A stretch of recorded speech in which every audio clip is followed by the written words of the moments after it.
Hi, I'm Charles Galda. I'm the president of Vision New England and your host for the Church in Action, where we talk with New England leaders about making disciples, doing justice, and sharing Jesus to accelerate evangelism and transform the world. This week, I'm talking with Pastor James Roberson III, lead pastor of Bridge Church NYC in Brooklyn. So not quite New England, but we're going to count him as New England today. It's close enough. And he's just got some important stuff we really wanted to bring into the dialogue we've been having about making disciples. But he's also the president of Pray March Act, a collective of churches committed to breaking down racism. And he's an important voice trying to teach the church and bring believers back to a Christian worldview of work. So all really important, interesting topics. Pastor James, thanks for being with us today. It's an honor. Thank you so much. Thanks. So Vision New England has gathered leaders from around New England to talk about what God has been exposing and teaching the church over the last couple of years. A major need of the post-pandemic church from that group is that we need to make disciples better. People who are biblically literate, who evidence the fruits of the Spirit, who are being transformed to be more like Jesus, putting others ahead of us, our desires, our preferences, our politics. And so, James, does that resonate with you? Are you seeing the same thing in your context? Yeah, I mean, I think that disciple making from the time that, I got my start in college ministry. And so disciple making at that time was very relational, and it had a very deep mentorship element there. But with the way, particularly with the pandemic, the fracturing of intimacy and connection, I think the addition of social media, I think there is a far less depth of connection relationally in regards to intimacy. And I think with the advent of social media and the internet, there is a great deal of more of information, and there's more catechizing that happens through the political sphere as well as the entertainment sphere. So I think the decrease of intimacy and relationship and the increase of information through a variety of spheres has just made it difficult to see people change. And by change, I don't mean on one end being biblically literate but lacking love, and on the other end being passionate about justice but lacking humility.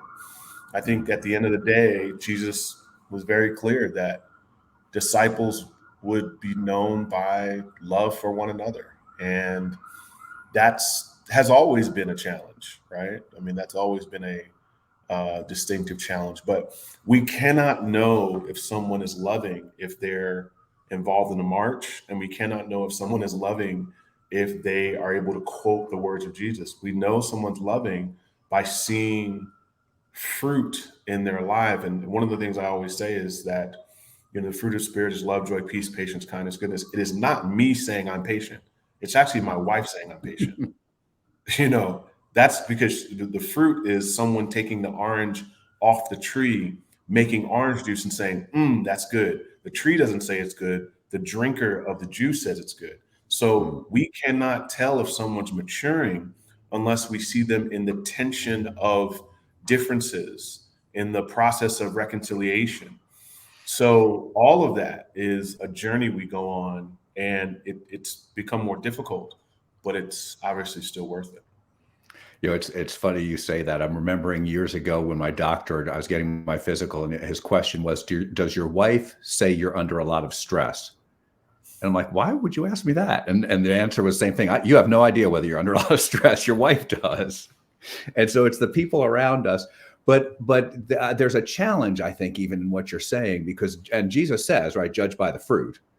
But some of us can be pretty good at behavior modification, Sure, as we become Christians, yes, that lead us to believe I'm becoming more patient and kind, and at least at times. And so how do we separate that out and know whether what we're doing with somebody is actually working, or if they're just getting better on the outside when I'm around? And I think as pastors, it is very difficult to be able to discern Christ-centered, spirit-filled love versus personality and etiquette, and mix in a little faithfulness. It's very difficult. And this is hopefully why we go the long journey with people. And because honestly, I cannot tell if someone's mature until I see them in a conflict. Personally, I just, like, and it's in those moments that I really begin to see that all these verses that you memorized, all those groups you led, all those things I'm looking at, this is our qualifications of an elder, is a lot of it is what do the closest people to you think of you, right? What does the outsider think of you? So it's a lot of our management of and management of the growth of people around us. We've got to be open to looking at the spheres of influence that they're around, but we've also got to be aware of taking our time and letting fruit grow. And I think that's a lot of that challenges our church growth methodologies. I've certainly put people in place too quickly, and I did it out of the urgency of needing a body. So part of it is being more deliberate about investigating fruit, but also being open to saying there's certain programs, methods that we may not be able to do because we don't have a mature person to lead. And that's a constant tension we feel in our community. And so would you be advising pastors then to say they should not do something, call it new, or continue doing something that may exist if you don't have the right mature believer in that role who's not just behavior modification, but who you've seen in the conflict and you've seen them demonstrating the love of Jesus? Should we stop? Say again. Should we stop? Well, I definitely think that anything new shouldn't be led by an idea alone. It has to be an idea facilitated through the maturity of a believer, because it doesn't matter. It doesn't matter. Like my daughter, it was a great idea to have her go play basketball, but it was a struggle because of the coach. It was a great idea to have this young lady in theater, but it was a struggle because of the director. All great ideas aren't, they're not fulfilled until we have someone to manage it effectively, and they are putting the love of Christ on display. So you might want to do an outreach, but if the director isn't loving, you'll have an outreach done in the flesh, right? So we want things to be able to exude the glory of God through a person who has enough humility to express that. So we actually had to, we saw that we had a tremendous challenge in helping to describe what maturity was. So we described it in what we call pillars. And so we have 5 pillars: prayerful, biblical, grateful, unified, aligned. And when we get to that last part of alignment, we found that we had a lot of people who they love the Bible, they love prayer, they served out of gratitude, and they would have unity in the community. But there were certain aspects of them. When we say align, we say you must be passionate about the methods of the church, the doctrines of the church, and the leaders of the church. And so a phrase that we say under that is alignment before assignment. You've got to be aligned with the church before we have you doing something for the church.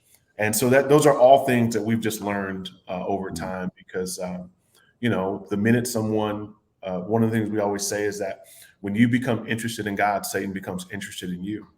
And so when a leader starts to be raised up, they become a target. And so being in the community, getting questions asked of them, we have to really be careful about who we prop up and can they handle the element of platform. Yeah, it's a great point. So give me those 5 again more slowly, please. If you would: prayerful, biblical, prayerful, biblical, grateful. And so what we're saying is the first, we're saying we also call it like a level 5 leader. Level 1 is you begin a prayer life. Level 2, you get in your word, right? And those kind of 2 are combined. But level 3 is, now that you have been talking to God and learning more about him, you should serve out of gratitude. You should do justice out of gratitude. Prayerful, biblical, grateful. Level 4 is unity. You should be a unifying agent in our community. And then alignment. Okay. And so unity and alignment can sound similar, but unity, we're talking about the community. Alignment, we're talking about direction. And so we only put leaders in place that we see are aligned. So we see them celebrating our methods. We see they believe in our doctrine. We see that there's no tension with the leadership. And that was one of the biggest problems we found, is that the advent of social media and the progressive spirit that is throughout the Northeast, there is such a tension of belief and authority. And so, and that's what you're seeing in tension in organized religion. So there, people love the community. It's particularly, my church is mostly millennials, and so there's a love for community and unity and love and kumbaya. But at some point, I've got to. I'm your pastor. Like, I've got to give you. I'm not your buddy. I'm not your friend. I'm friendly. And so when we started seeing we had to give directional impetus to a group or to a person, we started to see pushback, and we're like, oh, they love the church, but they're not following the leadership. So we had to add alignment, because we saw a new crop of people that really struggle to follow institutional leadership across the board. You see that element in social media where people love fighting against institutional leadership and lack honor. And so that's something we've had to really celebrate and investigate in our leaders. Yeah, I'm a Baptist, so I don't know what following institutional leadership even means, right? Totally autonomous. Yes. And so that almost sounds to me like that's almost a framework for disciple making. Would you think of it that way? That if you're prayerful, biblical, you're on the path for being a disciple? Yeah. So we have a different framework we use to talk about, like, assimilating people into a discipleship process. But discipleship is a part of all that we're trying to do.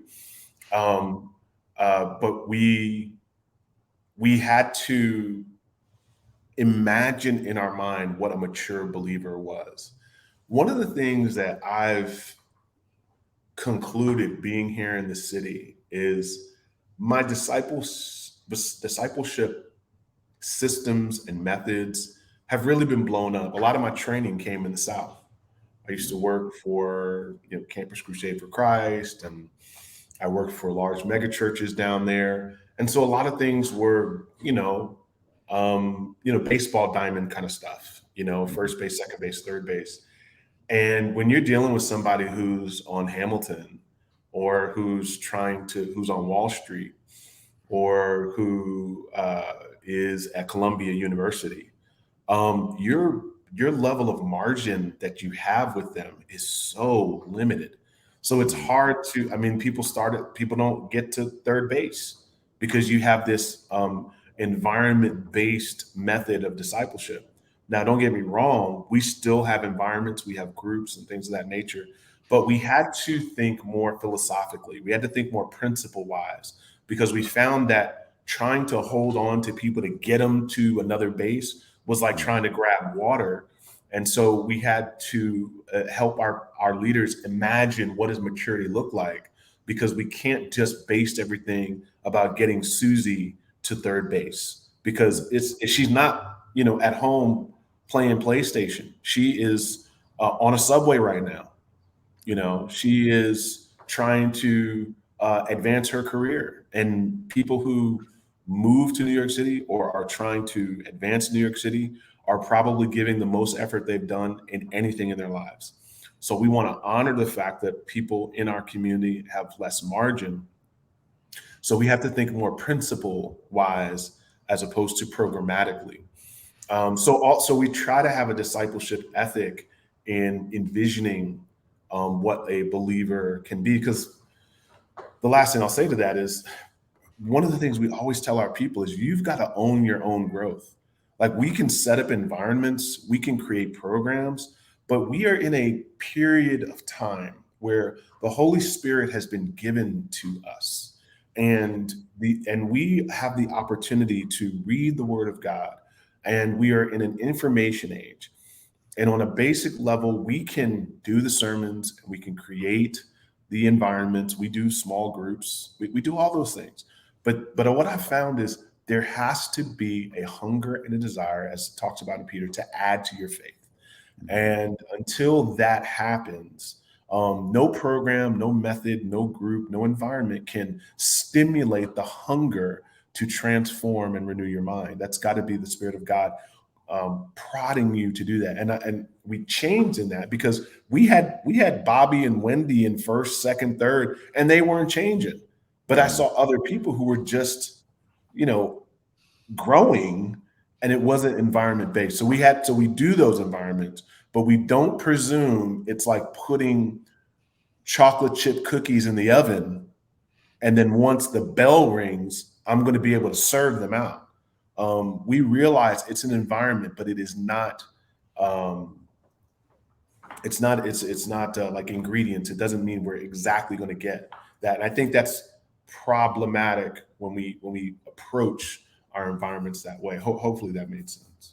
And so what I hear you saying, just to make sure I'm following, so it's like we used to think that, hey, have somebody do step one, then they do step two, then they do step three, and eventually they're a disciple.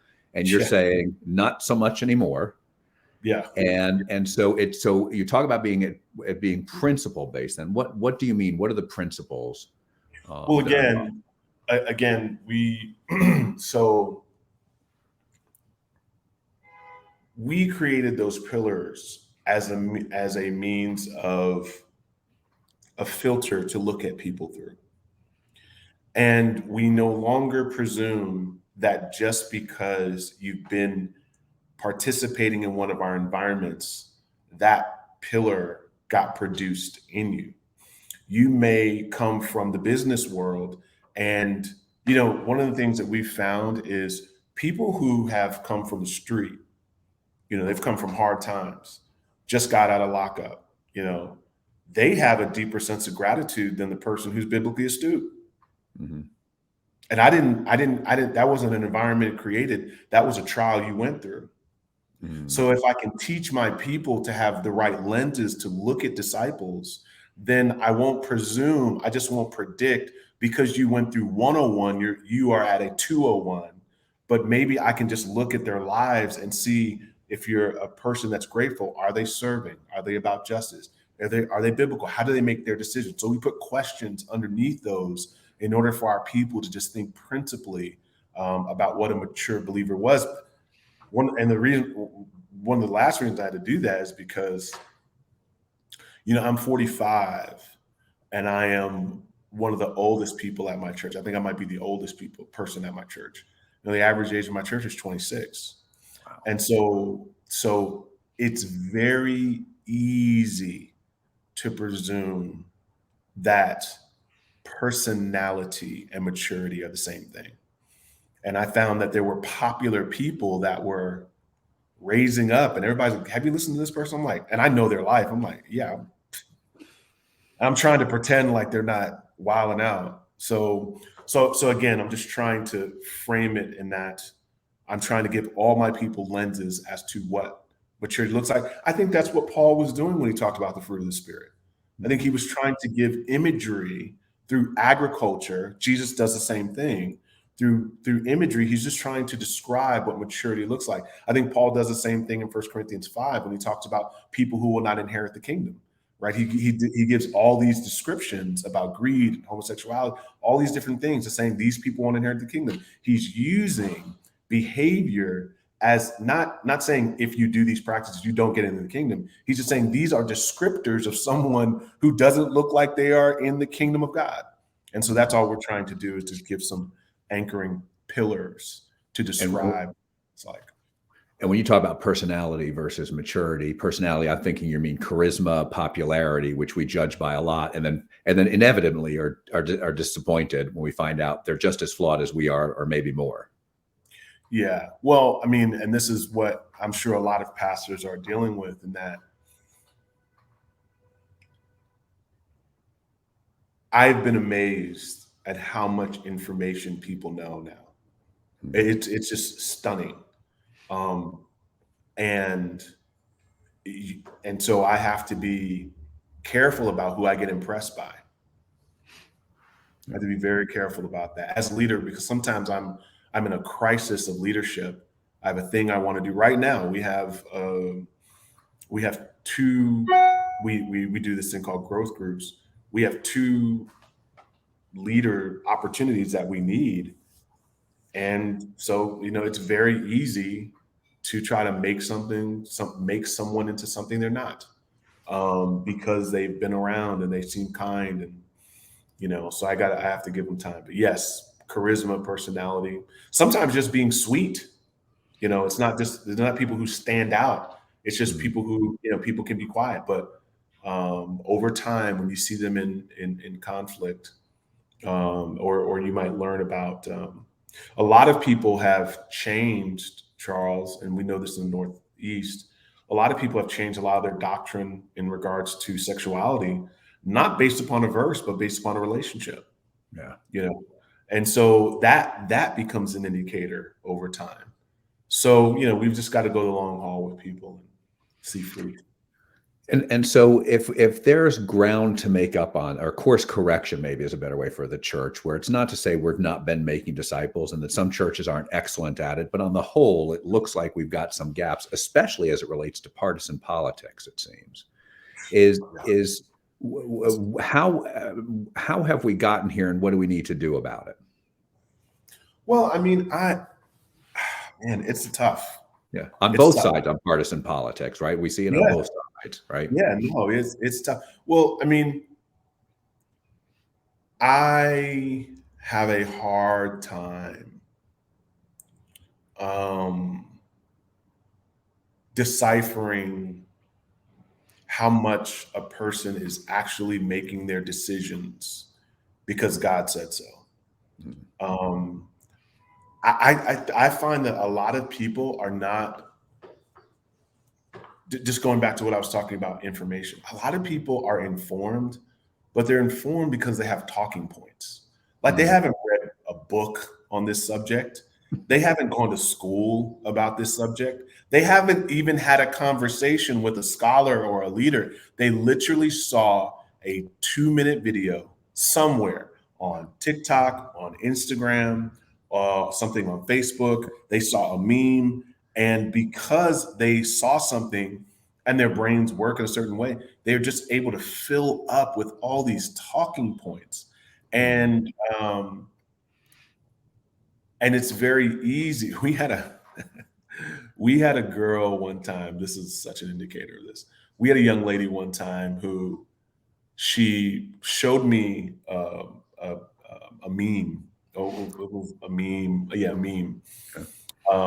And she said, "This is my favorite verse." And I read it, and I'm like, I Google it. I'm like, I've never heard this verse in my life. I'm sitting here like, man, this is wild. And what it was it was coming from Romans 8, and it was just saying Jesus will never, nothing can separate us from the love of God. But it was a summarization of it saying we'll never be apart. So she was like, this is my favorite verse. And it said, we'll never be apart, Romans. And I was like, wow, she is so illiterate and so accustomed to the fast mental food of social media that she moves through this. So I don't think there's anything we can do to fight the internet. We're on the internet right now. Yeah. We've got to do what you're doing right now. We've got to equip people through it. And so I think we've got to be open to, I don't think we can keep up. I don't think, I don't think every pastor needs to be on TikTok. Right. But I do think we need to acknowledge that is there, that information highway is there. And I think we need to be as effective as we can be in putting our information out on Instagram, by also becoming aware of believers and leaders and thinkers who are effective in these spaces and utilizing their information maybe on our platforms. But I think we have to adjust, pivot, like many people did during the pandemic, and become more aware, and then to the best of our ability be effective in these spaces to combat the amount of bad information